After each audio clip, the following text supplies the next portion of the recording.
Hey, I'm Asia from Arrival Plans, and today I'll be going through my experience in Chiang Mai, Thailand, including some of my favorite attractions, highlights, and food, as well as some good to know information like how much I spent, when to go, how long you should go for, and some trip planning tips along the way.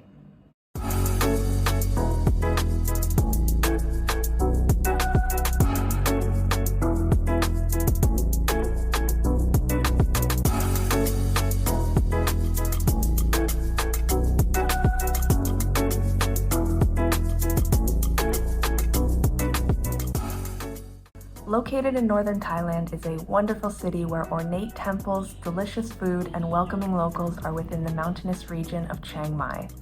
According to the temple stone inscription, the city was founded in 1296 at 4 in the morning. It has a long and interesting history as part of the Lanna Kingdom, where you can learn more about in the Lanna Folklife Museum, Arts and Cultural Center, and the Treasury Museum. Above all, Chiang Mai is an easygoing city that will both impress and make you feel like a local. This unique destination has become my favorite place in Thailand, and I'm sure you'll enjoy it just as much. Buddhism is a staple and a major influence of Lanna life and culture, so it's not surprising to find a beautiful temple around almost every corner. In fact, there are over 300 temples in and around Chiang Mai. While I was there, I visited about 30 to 35 temples, and to be honest, I was always amazed with the design and detail inside and out.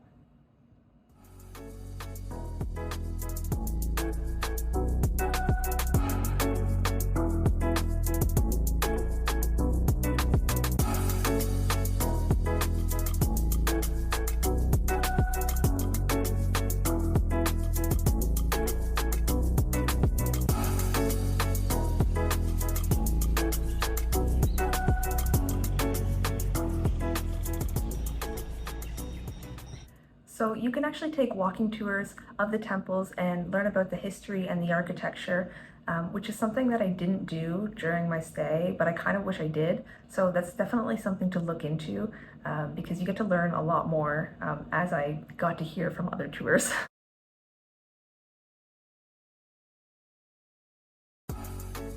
What's really interesting about Chiang Mai is that it was a fortified city surrounded by a wall and a moat. The king ordered the construction of both to protect the new city. While much of the wall is no longer there, you can still see large pieces of it at the corners and at the central gates.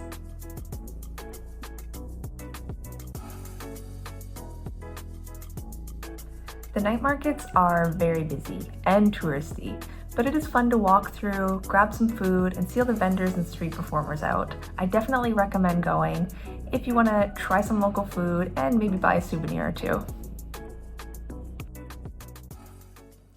During my stay, I joined 4 tours, and I would say that they were all must-try experiences, at least once.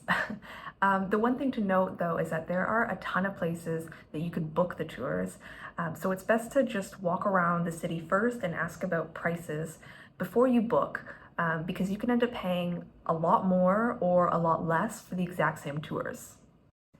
Chiang Rai is a couple hours away from Chiang Mai, and most of the tours stop at the hot springs that you can't swim in, the beautiful white temple, the blue temple, where you can try coconut ice cream, the Black Museum, and a long neck village, which was really just a place to buy souvenirs.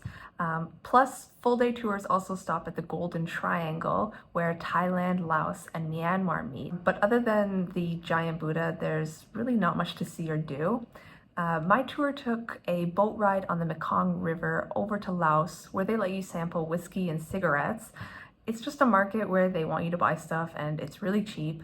I didn't think it was anything special, but now I get to say I've been to Laos, which is cool. Doi Inthanon is probably one of the first places you think of when it comes to Chiang Mai. It was for me because of all the pictures I saw online beforehand, though it's actually a 2-hour drive away. I did really enjoy this tour though because we got to reach the highest point in Thailand and see some incredible waterfalls. Of course, the main highlight was the King and Queen pagodas. Although while I was there, it was really gray and cloudy and we didn't get to see the landscape views, and sometimes the pagodas were covered, but only for a few minutes. It's definitely better to go on a nice day, though it can be unpredictable since you're so high up. Also with this trip, there were quite a few people who rode motorbikes up without a tour, so if you're comfortable or experienced with riding one, I think many people like to do that. Doi Suthep is much closer to the city, and there are a couple beautiful and interesting temples and points of interest on this mountain. I also joined the sunrise tour, so it was quite the experience, and I would definitely recommend doing that if you can get up early and be ready by 4:30 in the morning. Finally, I also visited an elephant sanctuary, and I am so glad that I did. It was really amazing to see the elephants in the wild. We even climbed up part of the mountain and met an elephant up there just hanging out. It was crazy. I couldn't believe it was so high up. I think a lot of the sanctuary tours are similar, where you get to feed them and bathe them in the river, but overall it's really cool to just hang out with some elephants for a couple of hours. The local food in Chiang Mai was fantastic. There was never a time that I didn't like what I was eating, so that was amazing. And there are a lot of dishes and flavors to discover, so it's a really good place for people who love good food and want to try new things.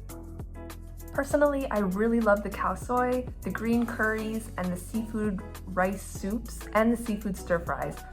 Plus, there was a few other fun things to try like Thai pancakes, mung bean and sweet potato balls, coconut coffee and coffee with yuzu, and the smoothies and smoothie bowls that I pretty much had every morning. During your visit, be sure to try as much as possible. Also, if you are vegan or vegetarian, there are a ton of restaurants that you can find in the city. Now let's talk about some of the important information to know when planning your trip. How long should you stay in Chiang Mai? Honestly, if you just want to see a couple of temples and just get a little taste of the city, then 3 to 4 days is probably enough. Though I recommend staying a week if you want to join in on a couple of tours like the ones that I mentioned and visit the museums and learn about the area and the culture. I was there for a month and I was a bit sad to leave. I definitely see myself going back because of the food and the mountains and the views and the overall vibe and the budget-friendly prices.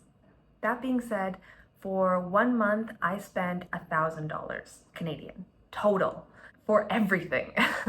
That includes hotels, transportation, food and drinks, all the tours, and the museums, and then miscellaneous stuff like toiletries and souvenirs and little things like that. $1,000. That's it. Like crazy. I can totally see why people move there. Okay, so when should you go to Chiang Mai? I visited in October and the first week or a few days in November, and the weather was great. There was only a couple or a few days that it was really rainy, but even on those days, it didn't last all day. So there was definitely time to walk around and explore during those rainy days. So high season in Chiang Mai is from November to March. But based on my travels, I would say that October is definitely a good time to go, and I assume April probably is too. Okay, that is everything that I'll be mentioning in this video.